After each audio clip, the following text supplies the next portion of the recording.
Is she in the picture here? I'm logging into it. Okay. I can get out, I can't stand, but I can sit. Am I in the way? Can I move? No, You want me to figure out this thing and sit in the chair? wherever, however you're most comfortable. Here you go.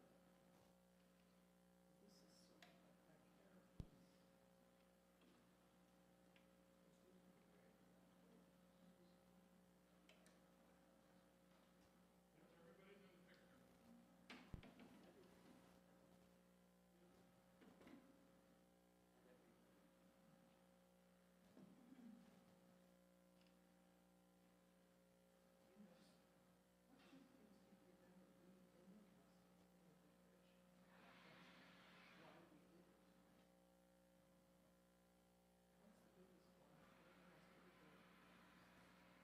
my character is. Yes, everybody's in the picture. What was the reason they gave for doing it? Life, liberty, and the pursuit of happiness. Tell me. What was the question? What was one of the 27 reasons why they signed, that they gave for separating Oh, George? but There's only two that most people know. well, the first one is, Is yours. no, is yours. Yeah, that's your taxation. Yes. No, Oh, yeah. he has refused his assent to laws, the most wholesome and necessary for the public good. Yes, but also what they remember is the taxation without representation. That was a top reason, wasn't it? That's the one that most people say, that's what he did. He has plundered our seas, ravaged our coasts, burnt our towns, and destroyed the lives of our people. See? Here we are.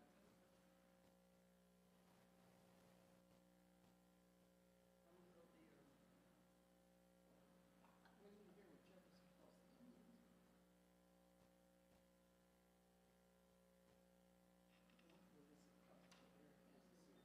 So now we can count how many people read the Daily Scoop.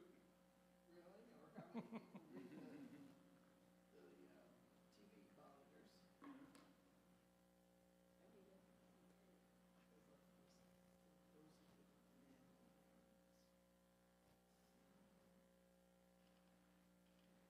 Well, people are famous for coming in and Westminster. Oh, yeah. Oh, yeah, or Jordan. Yeah, that's going to be fun, as we're speaking, and then people are just coming in, coming in. Yeah. What? What'd he say?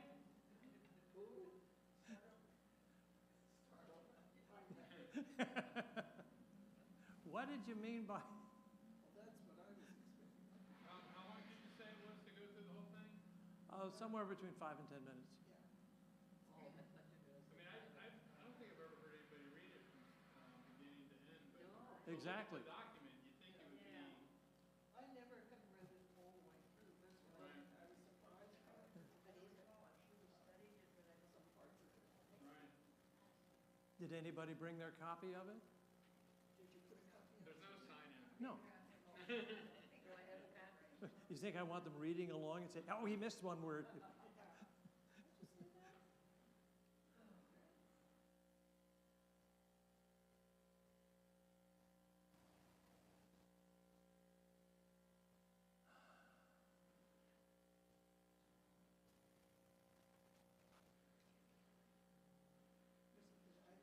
it was very interesting. When did you go home, Doc? Well, somebody has to run all this equipment. You gotta shut it off. Nobody else can do it? Ella? We don't trust the YouTube key to just anybody. Etta hasn't earned it yet. She's still working. No, she's in the circle of trust. Actually, I'm the one who's got us in trouble with YouTube twice. So we put the lock on it, but it's been with me. Oh. And if anything goes wrong, You can't talk about finances on YouTube. If our channel was only subscribers, Restricted. yeah, you could talk about whatever you want. Well, that makes sense. But since it's, no, I've got people out in town going to tune in at 6 o'clock. yep, it's broadcasting right now.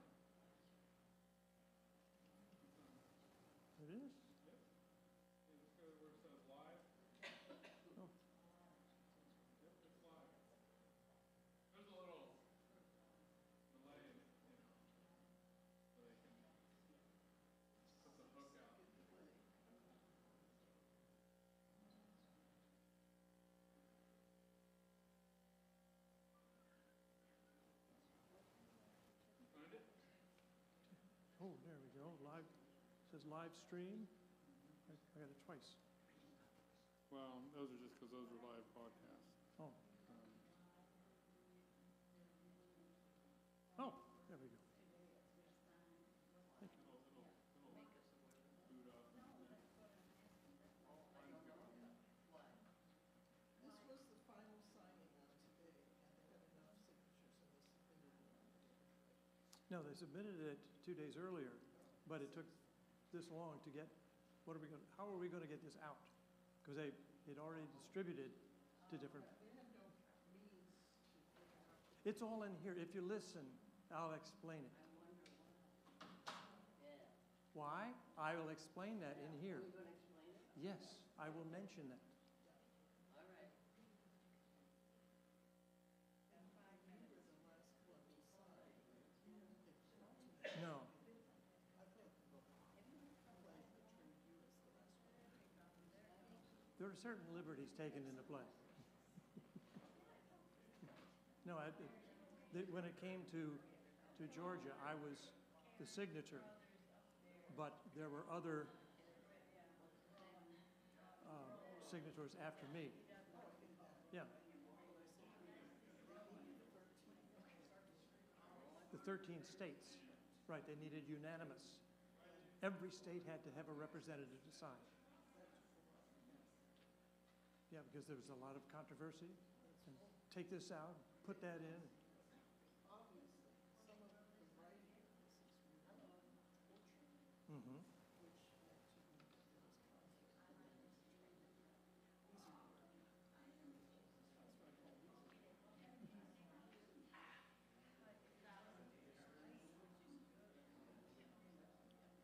That's what I call easy work.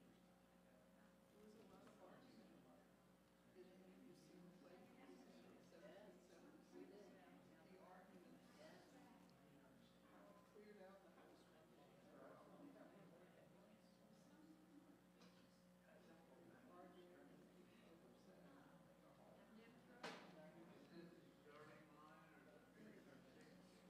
We'll find out later.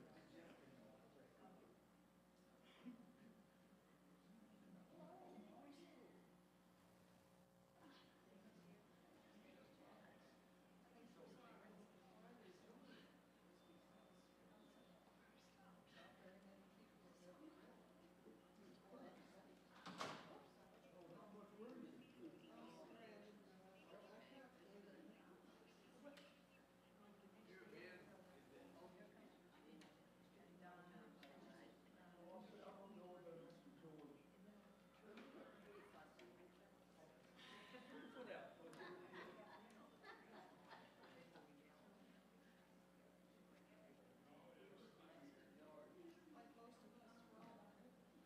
No, I have not seen one.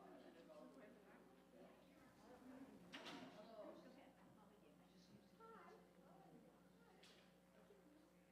Can I see your ticket?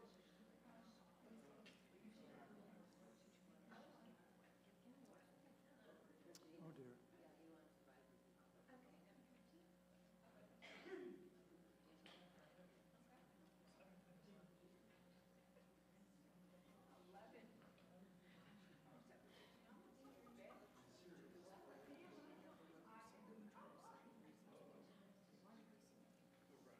No, I just.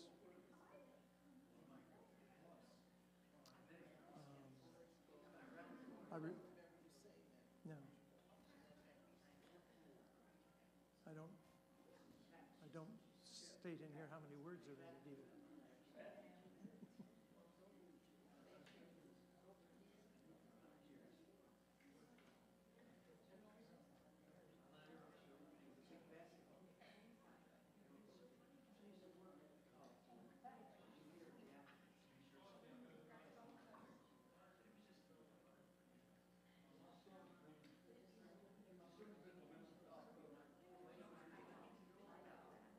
Don't forget to turn your mic on before you start reading.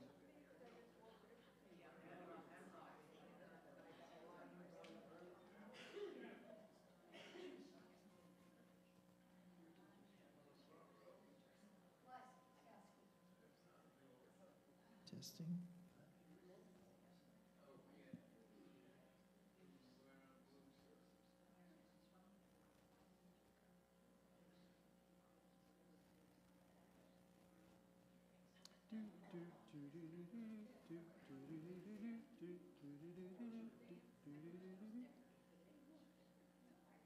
As they say, don't give him everything.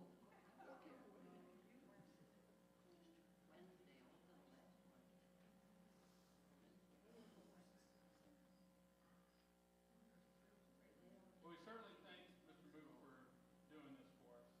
He came in the other day, he says, you know, do you know anything about the Declaration of Independence? And I said, well, a little bit. You know, as much as the average person, I think. So, well, they're doing a reading of it. I said, what channel? So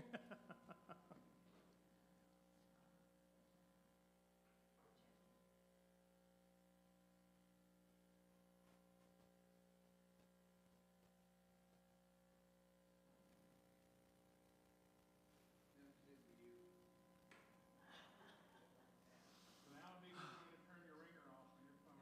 Yes, all phones silenced, please.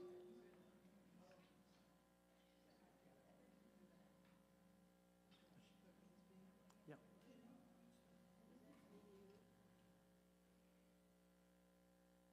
Or is it 6 o'clock? It's 6 o'clock.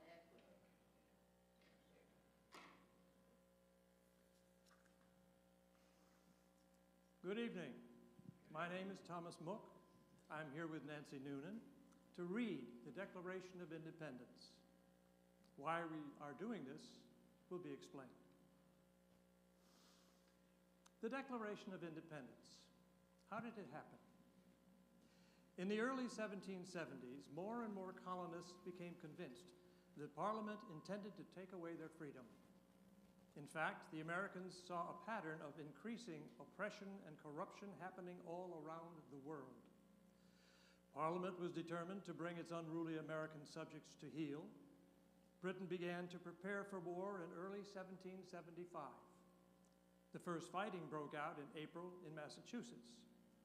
In August, the king declared the colonists in a state of open and avowed rebellion.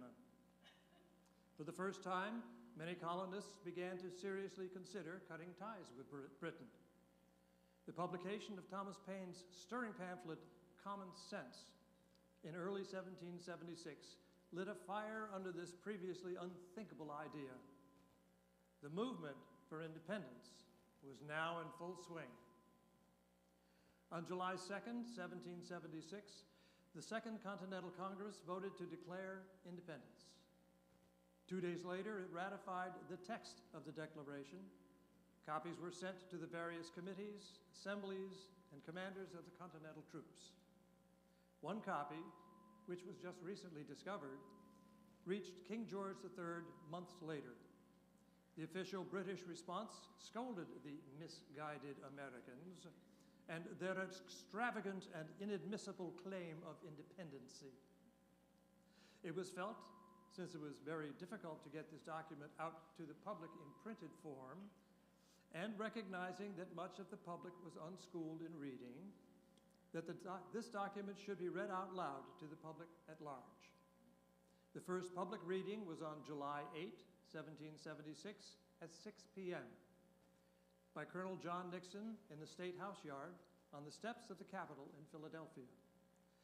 To commemorate that great event, the Declaration is being read aloud at this very minute all over these United States. I would like, at this time, to join in and read aloud the Declaration of Independence.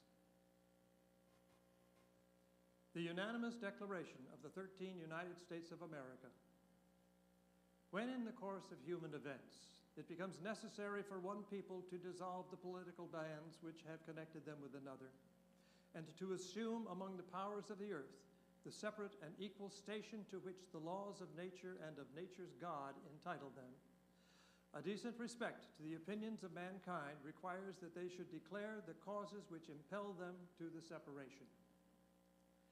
We hold these truths to be self-evident, that all men are created equal, that they are endowed by their Creator with certain unalienable rights, that among these are life, liberty, and a pursuit of happiness.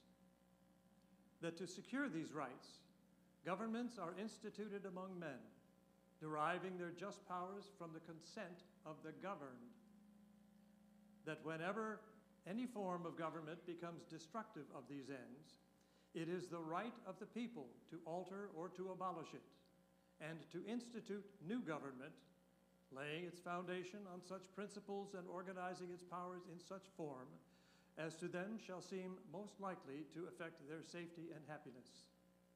Prudence indeed will dictate that governments long established should not be changed for light and transient causes, and accordingly all experience hath shown that mankind are more disposed to suffer, while evils are sufferable, than to right themselves by abolishing the forms to which they are accustomed. But when a long train of abuses and usurpations, pursuing invariably the same object, evinces a design to reduce them under absolute despotism, it is their right, it is their duty, to throw off such government and to provide new guards for their future security. Such has been the patient sufferance of these colonies, and such is now the necessity which constrains them to alter their former systems of government. The history of the present King of Great Britain is a history of repeated injuries and usurpations, all having in direct object the establishment of an absolute tyranny over these states. To prove this, let facts be submitted to a candid world. He has refused his assent to laws, the most wholesome and necessary for the public good. He has forbidden his governors to pass laws of immediate and pressing importance, unless suspended in their operation till his assent should be obtained, and when so suspended, he has utterly neglected to attend them. He has refused to pass other laws for the accommodation of large districts of people, unless those people would relinquish the rights of representation in the legislature, a right inestimable to them and formidable to tyrants only. He has called together legislative bodies at places unusual, uncomfortable, and distant from the depository of their public records, for the sole purpose of fatiguing them into compliance with his measures. He has dissolved representative houses repeatedly for opposing with manly firmness his invasion on the rights of the people. He has refused for a long time, after such disillusions, to cause others to be elected, whereby the legislative powers, incapable of annihilation, have returned to the people at large for their exercise, the state remaining in the meantime exposed to all the dangers of invasion from without and convulsions within. He has endeavored to prevent the population of these states, for that purpose obstructing the laws of naturalization of foreigners, refusing to pass others to encourage their migration hither, and raising the conditions of new appropriation of lands. He has obstructed the administration of justice by refusing his assent to laws for establishing judiciary powers. He has made judges dependent on his will alone for the tenure of their offices and the amount and payment of their salaries. He has erected a multitude of new offices and sent hither swarms of officers to harass our people and eat out their substance. He has kept among us in times of peace standing armies without the consent of our legislatures. He has affected to render the military independent of and superior to the civil power. He has combined with others to subject us to a jurisdiction foreign to our Constitution and unacknowledged by our laws, giving his assent to their acts of pretended legislation. For quartering large bodies of armed troops among us. For protecting them by a mock trial from punishment for any murders which they may commit on the inhabitants of those states. For cutting off our trade with all parts of the world. For imposing taxes on us without our consent. For depriving us in many cases of the benefits of trial by jury. For transporting us beyond seas to be tried for pretended offenses. For abolishing the free system of English laws in a neighboring province, establishing therein an arbitrary government, and enlarging its boundaries so as to render it at once an example and fit instrument for introducing the same absolute rule into these colonies. For taking away our charters, abolishing our most valuable laws, and altering fundamentally the forms of our governments. for suspending our own legislatures and declaring themselves invested with power to legislate for us in all cases whatsoever. He has abdicated government here by declaring us out of his protection and waging war against us. He has plundered our seas, ravaged our coasts, burnt our towns, and destroyed the lives of our people. He is at this time transporting large armies of foreign mercenaries to complete the works of death, desolation, and tyranny, already begun within the circumstances of cruelty and perfidy, scarcely paralleled in the most barbarous ages, and totally unworthy the head of a civilized nation. He has constrained our fellow citizens taken captive on the high seas to bear arms against their country, to become the executioners of their friends and brethren, or to fall themselves by their own hands. He has excited domestic insurrections among us and has endeavored to bring us, the inhabitants of our frontiers, the merciless Indian savages, whose known rule of warfare is an undistinguished destruction of all ages, sexes, and conditions. In every stage of these oppressions, we have petitioned for redress in the most humble terms. Our repeated petitions have been answered only by repeated injury. A prince whose character is thus marked by every act which may define a tyrant is unfit to be the ruler of a free people. Nor have we been wanting in attentions to our British brethren. We have warned them from time to time of attempts by their legislature to extend an unwarrantable jurisdiction over us. We have reminded them of the circumstances of our emigration and settlement here. We have appealed to their native justice and magnanimity, and we have conjured them by the ties of our common kindred to disavow these usurpations, which would inevitably interrupt our connections and correspondence. They too have been deaf to the voice of justice and of consanguinity. We must therefore acquiesce in the necessity which denounces our separation and hold them as we hold the rest of mankind, enemies in war, peace in friends.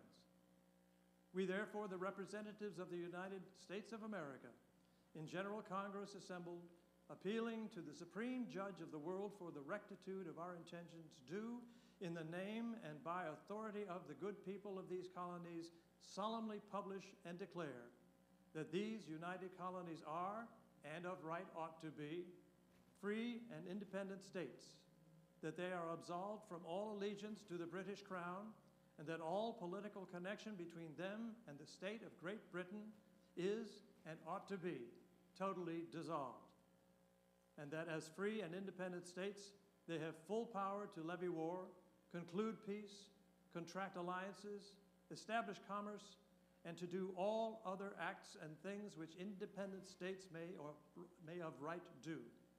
And for the support of this declaration, with a firm reliance on the protection of divine providence, we mutually pledge to each other our lives, our fortunes, and our sacred honor. We thank you for the privilege of your time. Good night.